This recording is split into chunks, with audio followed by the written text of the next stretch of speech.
What's up? Welcome to the brand new podcast, Unpopular Sports Opinions with Banj. This is an open space to discuss unpopular opinions within the world of sports. Stuff you wouldn't say out loud to your friends or family about certain people and certain events that happen in sports. Without further ado, I'm going to start it off with the first topic that I have. College football is more entertaining to watch than the NFL.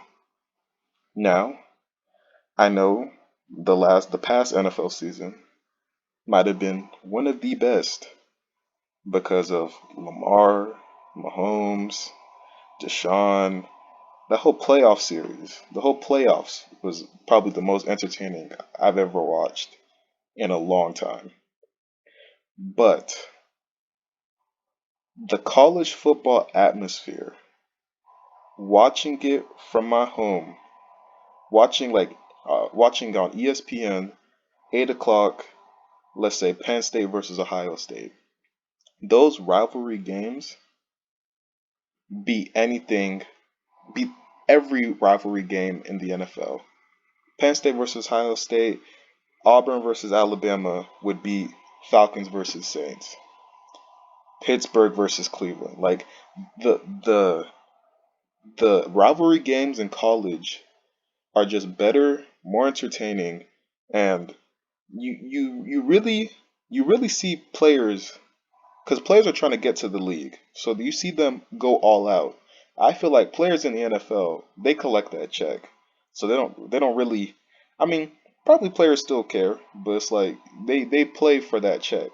Well, college players, they go all out. So you see raw talent and it's better and more fun to watch. Like how can you not like when Georgia versus Alabama for example, fourth quarter Si- uh, uh, fourth quarter, 2 minutes left. 7 point game. Alabama throws a touchdown. Georgia, minute later, touchdown. And kicker comes out. Let's say 40-yard kick. You know, you know, in in college especially, them kickers are not reliable. So it's entertaining from the beginning to the end. That's the first topic. I say college football greater than NFL. Let me know. Maybe I'm wrong. Maybe y'all have different opinions. I want to know. Now, the second topic, to me, the next NBA dynasty will be the Miami Heat.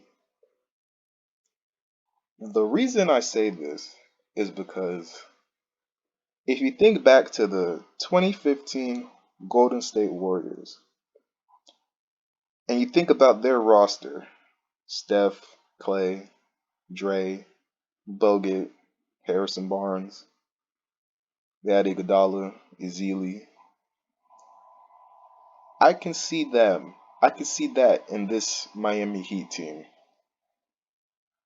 And I know some people might say there's no way a team could win a championship when Jimmy Butler's the best player on the team. And you might be right. I can't cap. That probably I mean that might be true. But Jimmy Butler, Bam Adebayo, Dragic, who I mean he's been around for a minute now. And then the main pieces that I haven't mentioned, and you might be shocked, Duncan Robinson and Tyler Hero are the next Splash Brothers. Yes, I said it. Literally, Tyler is Steph, Duncan Robinson is the next Clay. And me, I believe Clay is the best shooter of all time. So, if you have those two with the straps that they have, plus Jimmy, I'm telling you, Jimmy's a top 15 NBA player. I don't care what nobody says. And then you got Bam, who Bam went from scrub to at least an all-star over one season. to me. And I feel like they're deep enough too because they got Iguodala coming off the bench. Igu, Iguodala still got it. I don't care what nobody say. Like why the Warriors didn't re-sign him, d- beyond me. But the Miami Heat, to me, they will win out of this bubble for a fact. They will win. And then I believe they to me have the best chances of beating the Bucks in the East. Now I don't know about them beating LeBron and like the Clippers or the Rockets out west, but I believe they could get out the East and be the next dynasty. Next topic. I weigh career stats over rings. And the reason I mostly say this is because anytime they talk about the GOAT debate in football, basketball, everyone always goes to, oh, Jordan has 6 rings. Oh, Tom has 6 rings. Oh, who else? They always be like, oh, Magic Kareem, they had like 4 and 5. I'm like, come on now. Robert Horry has like 7 rings. Is Robert Horry a Hall of Famer? No. I believe career stats outweighs the amount of rings you have. For example,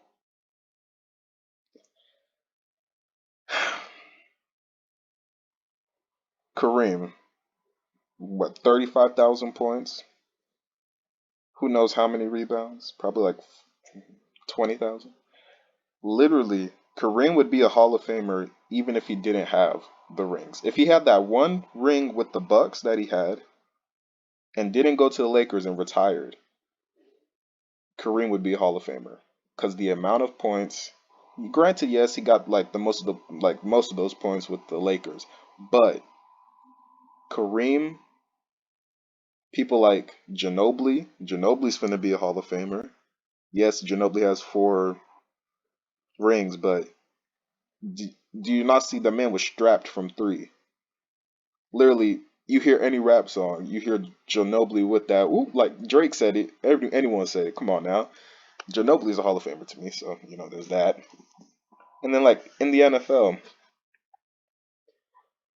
Tom Brady is a Hall of Famer not only because of his 6 rings, but also the stats, passing yards, touchdowns, and you could see quarterbacks like Drew Brees. He's gonna be a Hall of Famer, even though he only has the one ring.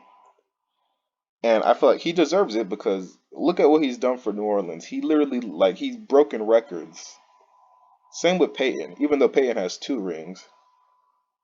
And I mean, l- records upon records. So I feel like, yeah, there's been guys who have a lot of rings, but to me that really doesn't mean anything. And I feel like if you don't have at least, if you're not at least a top 5 or top 50 in your position, and like stats wise, then you, even if you have 12 rings, you shouldn't be considered for Hall of Fame. Next topic. Next and final topic. Aaron Rodgers is not a Hall of Famer. Yeah. You don't know how much it hurts for me to say this. I'm a big Aaron Rodgers fan. Love Aaron Rodgers. But but ever since I think it was the 2010 Super Bowl when they won the Super Bowl, the Packers did. He's just he like, I mean, I said it right. Career stats over rings, right? But countless and countless of analysts have said if Rodgers doesn't win another ring, what exactly did he do? Yeah, I know there's people who say, "Oh, before Mahomes, Rodgers was that guy. Rodgers was the one who slings it up, touchdown." And I agree. Like I would say before any before like any game was over, give Aaron Rodgers a minute. 2 minutes, give Aaron Rodgers 30 seconds in the fourth quarter, that's an automatic touchdown. He I could say is one of the most clutch quarterbacks of all time. But he only had the one ring. His career stats, I mean, his touchdown to interception ratio is outstanding. It's crazy. But beyond that, it's it's blah. It's like what? Besides, he has 100% entertainment value, but everything else, eh, I don't think so. And with that, I'm gonna conclude today's episode. I really enjoyed talking about this because it's like I hope I'm not the only one that thinks this about Aaron Rodgers and the other topics as well. And send me some topics I could talk about. Maybe y'all have unpopular opinions y'all think. And thank you.